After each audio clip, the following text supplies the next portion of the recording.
Right now on Fantasy Football Today in 5, we are breaking down a late season bye NATO and the rest of the fantasy schedule. Well, actually, that's a lie. We're not breaking down the rest of the fantasy schedule. That would be Fantasy Football Today in 5 days. But, Dave, we can give the headlines here. Week 14 is going to be pretty interesting. It is going to be interesting. We've never had 6 teams on bye this late in the NFL season. Did we even have teams on bye in week 14 last year? Yeah. We did? Yes. I thought week 13 was the latest that it went, but your memory might be better than mine.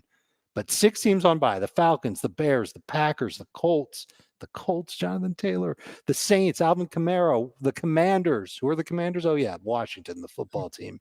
All on bye week 14. That is typically the last week of the regular fantasy season. Now, you made the argument that it's a good thing to some degree because replacing players in week 14 could be easier to do if other fantasy managers in your league have checked out.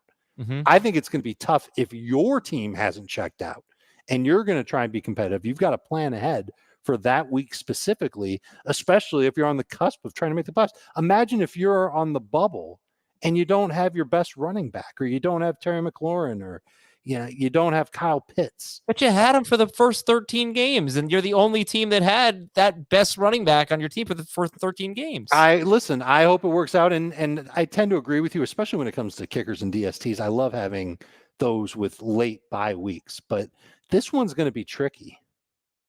This will be the second straight year, by the way, that the Colts have a week 14 bye. Last year, the Colts, Dolphins, Patriots, and Eagles. Okay, so there were 4 teams that had the bye last year, but This one, 6 teams, it's a lot. And it's not even the only week with 6 teams on bye. In week 9, Cleveland, Dallas, Denver, the Giants, Pittsburgh, San Francisco, all on bye then. It's a lot of players. So what else stood out to you? Any teams or any players that have it tough, that have it easy? I could see the Chargers, the Ravens, and at least when it comes to their run game, the Raiders getting off to a good start. I could see the Colts just in general on offense getting off to a good start. I think the Browns could actually get going. We talked on the main podcast about Deshaun Watson. How long could he be out for? Well, if he's not playing the first 4 weeks of the season, I think the schedule is pretty good for the Browns to lean on Nick Chubb there. And he could get off to a pretty hot start. Not that you weren't going to draft him anyway. One other thing that we were looking at, we know that DeAndre Hopkins is going to miss the first 6 games for the Cardinals. Those 6 games will be consecutive. Their bye isn't until later on in the year. He'll come back. It's week 7. It's against New Orleans. That's going to be a tough matchup for him to return to. Mm-hmm. You almost don't want to feel, you won't feel good starting him in that matchup unless the Saints defense is just either terrible or ravaged by injuries.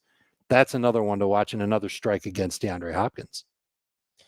And I wanted to bring up Antonio Gibson. He's kind of under fire right now in the fantasy community. He starts out with Jacksonville and at Detroit. So an opportunity for him to get off to a good start, which would be really nice for him. Yeah, absolutely possible, because I'm sure they're not going to want to put too much on Brian Robinson's plate, if anything at all. And what if Gibson has a great training camp in preseason? They'll keep riding him if he's effective. He just wasn't necessarily, I shouldn't say effective, but efficient last year. Not as much as they would have liked. And I talked about this with you guys on the full-length show. Atlanta, very tough schedule to start. If you're looking at their running backs, might be tough going for Patterson and Algier. Saints, Rams, Seahawks, which might not be that bad. That was last year. Cleveland, at Tampa Bay, and San Francisco. I think at least 4 of their first 6 games could be tough matchups, very tough matchups potentially for Atlanta. Dave, can we talk about just Jerry Jeudy real quick? Arrested, charged with it was second-degree criminal tampering with a domestic violence enhancer. Obviously pretty serious here. It is a misdemeanor, but not what we like to see. And your reaction from a fantasy standpoint on Jerry Jeudy. I mean, you got to take a wait-and-see approach with it until we know that a possible suspension is coming.